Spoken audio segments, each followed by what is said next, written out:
Hi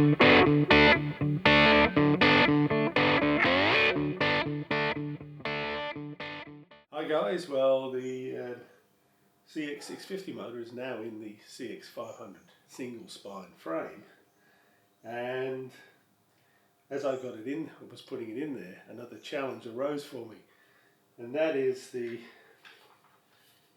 expansion tank for the CX500 CDI ignition. On the 500 motor I had was a 1979, 1980 probably, and the CDI ignition cover is a lot narrower than the transistorized ignition cover. So on the CDI model was quite flat, but on the transistorized ignition model with the bigger cover, they've actually indented into the bottle here. And yeah, there ain't too many around on eBay. They're mainly all this style of radiator bottle. So what I thought, I have the frame here where all my electrics go. I thought I'd build a tank, an expansion tank, that would fit into this radiator. We just got to put the fittings into here and weld the cover on, and that can go into my framework here to and then into the bike. And to be honest, okay, it's a pain in the bum having to do this, but I think it'll work out quite good. I'll have the water here. This will leave this area for the ignition timing fairly accessible, so yeah, I think it'll turn out pretty good actually. Yeah, I'll just give you a little closer look at the area that's where the ignition cover is, and you can see just how much room I will have once I get this repositioned expansion tank done. Okay, we can see the area here where the water bottle goes, and this is a CDI ignition water bottle, and just for instance sake, it holds 600 ml of water. Full level is 400 ml and the low level is 200 ml. But on the TAI model, or transistorized ignition models, this area is cut out. It's indented so it can fit this larger cover that you see here. Now there's a transistorized ignition cover, and there is a CDI cover. So there's a lot less room with the transistorized ignition. So yeah, I'll just finish this tank off and get this area back together, and we can move on with the install. Okay guys, I've just finished off welding the radiator expansion tank up, and yeah, I was going to go with a couple of little fittings for a sight glass, but I thought nah, it could get damaged, could blow off, could lose water. So I'm just going to go with a dipstick on the top to give me the right level within the tank, and this is going to fit into my frame on the bike, and like so, and that's going to go back in here. So yeah, that's the next thing, get this back into the bike. Well guys, the radiator expansion tank is now in the bike, and it's tubed up, and the bike is nearly ready to go on, really ready to start firing up.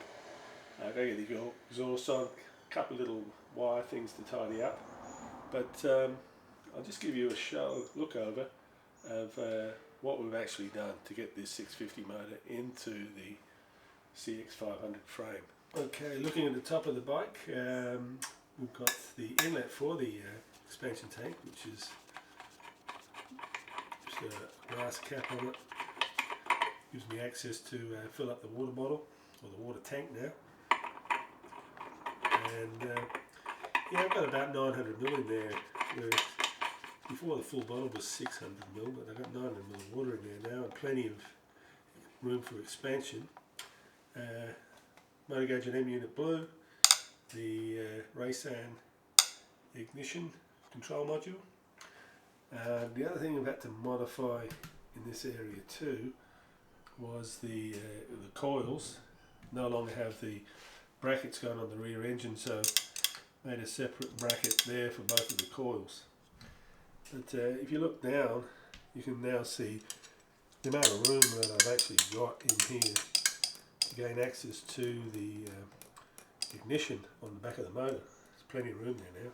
So just a quick recap of what it takes to get a CX650 motor into a CX500 single spine frame. We need the CX500 engine hanger. We modified the center bolt position on the hanger. We fitted the CX650 radiator with the fan and the temperature sensor on the bottom of the tank. We made new brackets for that to fit the CX500 hanger. Looking back, we had the hose that goes underneath the cross tube of the hanger into a CX650 thermostat.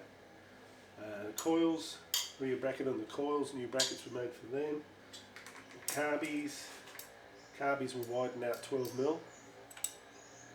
The water bottle, radiator expansion bottle, was removed, and a separate tank was made to fit in the rear of the bike. And that is pretty much it. The next thing I got to do is just get the exhaust back on it and start tuning her up. Hi guys, well, the CX650 is now in the CX500 single spine frame, and pretty well complete now. I did, like last time, remove the rocker covers to make sure I'm getting oil up to the rockers, and I wasn't getting any oil, so I had a bit. It was late in the afternoon, I had a bit of a sleep on it, and I thought, well, I was pretty confident that all the jets that I'd put in were in place, and I didn't really want to take the front cover off, because that's probably where you get the main access to that area. I knew the head ones were in, and I thought about it a bit more, and I thought, well, I also had a problem with the starting motor. Starting it, it would flatten the battery in no time at all, you know, just in a matter of 30 seconds or something. So I thought about it a bit more, and I thought, well, I might change the starting motor and just see what that does. So I changed the starting motor over, and that was it. I cranked it over.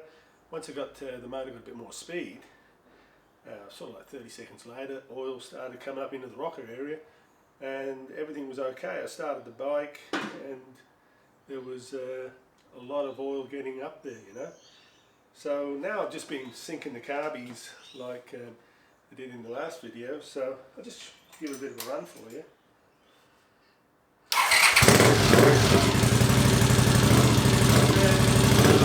Pretty well synced. The next thing I'm going on to is the mixture, but I'm finding the CX50 is a lot more responsive than the 500, you know, like really quick problem slots. So yeah, that's the next thing I'm going to do is same as last time, just put the glass spark plug in and get the mixtures right. The jets I'm using in the carbies are 650 jets in the 500 carbies, and yeah, it's looking good at the moment.